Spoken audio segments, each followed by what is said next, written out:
Assalamualaikum warahmatullahi wabarakatuh.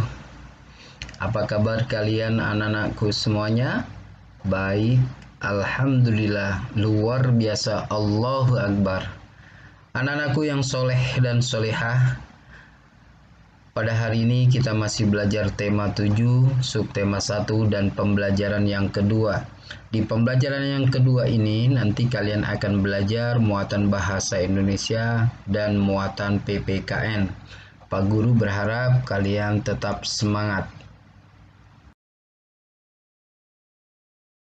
Baik anak-anakku sekalian, sebelum pelajaran dimulai, mari kita berdoa bersama-sama. Bismillahirrahmanirrahim. Rabbi zidni ilman warzuqni fahma. Ya Allah, tambahkanlah aku ilmu dan karuniakan kepadaku kefahaman. Amin. Anak-anakku sekalian, muatan pelajaran bahasa Indonesia kita masih belajar tentang dongeng, ya. Kalau kemarin kita sudah membaca dongeng yang berjudul Kecerdikan Menumbuhkan Kebaikan, di pembelajaran kedua ini kita juga masih membahas tentang dongeng Kecerdikan Menumbuhkan Kebaikan. Bacalah dongeng fabel di bawah ini. Nah, ini nanti kalian dapat membacanya sendiri ya di halaman 117 di buku tematik kalian.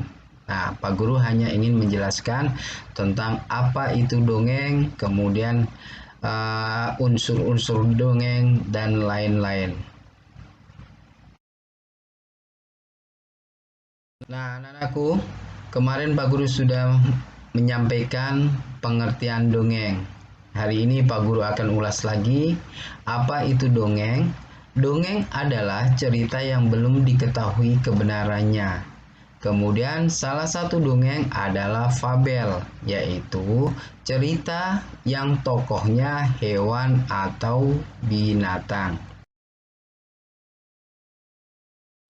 Kemudian ciri-ciri fabel. 1 atau A, menggunakan hewan sebagai tokoh cerita.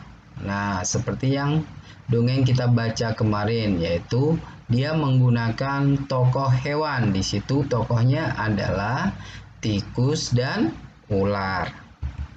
Kemudian yang kedua atau B, tokoh hewan memiliki karakter atau sifat seperti manusia. Nah, hewan-hewan yang ada di dalam sebuah dongeng itu, dia memiliki seakan-akan dia bisa berbicara dan dia seperti manusia, yaitu mempunyai sifat atau karakter.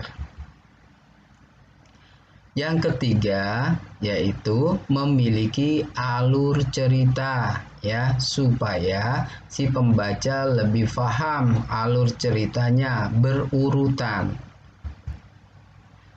Yang D atau yang keempat adalah memiliki pesan kebaikan di dalam cerita. Nah, semua dongeng atau cerita itu ada pesan yang ingin disampaikan kepada si pembacanya.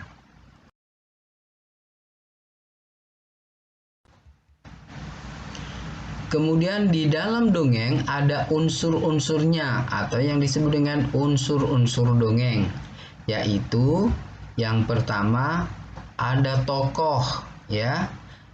Apa itu tokoh? Tokoh yang berperan dalam cerita tersebut. Tokohnya kalau fabel berarti dia binatang atau hewan. Tokohnya adalah ular dan tikus. Kemudian yang kedua, latar atau tempat terjadinya dongeng. Di mana dongeng yang telah kita baca terjadinya? Di gurun pasir. Yang ketiga, watak, sifat dari masing-masing tokoh dalam dongeng. Nah, di sana kita sudah mengetahui wataknya ular, kemudian wataknya tikus. Wataknya ular itu pemalas, kemudian serakah, ya. Sedangkan kalau tikus adalah rajin, kemudian memaafkan dan bijaksana. Yang keempat, amanat, ya, pesan dalam sebuah cerita atau dongeng. Semua dongeng atau cerita itu pasti ada pesan atau amanat yang akan disampaikan kepada pembacanya, ya.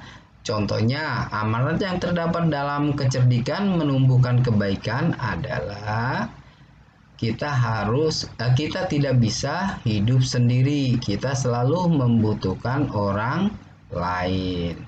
Nah, itu anak-anak pengertian dongeng, kemudian unsur-unsurnya dan segala macamnya.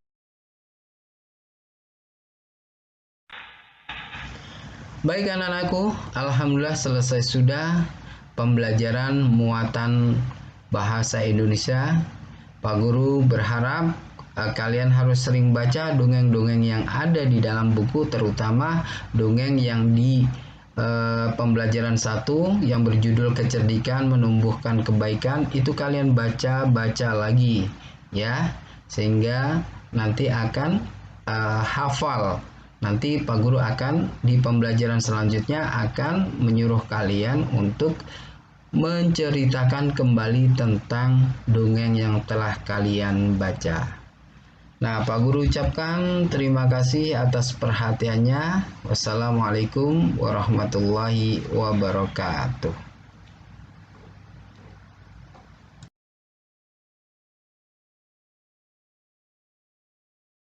Anak-anak, ketemu lagi dengan Bu Miftah. Sekarang kita belajar PPKN, masih tema 7, subtema 1, pembelajaran yang kedua.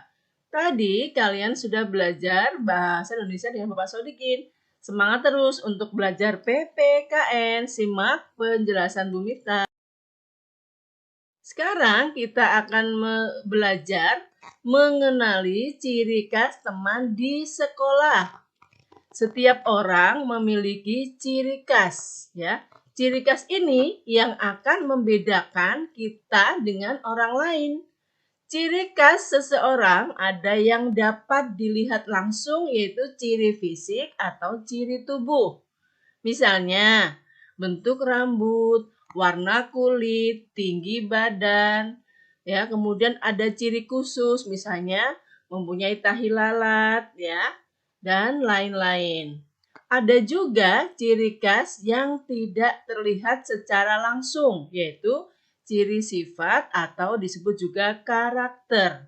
Misalnya, mempunyai sifat rajin, jujur, rendah hati, dermawan, ada yang penyabar, ada yang pemarah, ada yang pemalas misalnya, ya.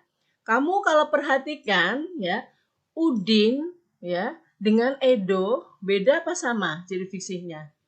Ya, jelas sekali berbeda.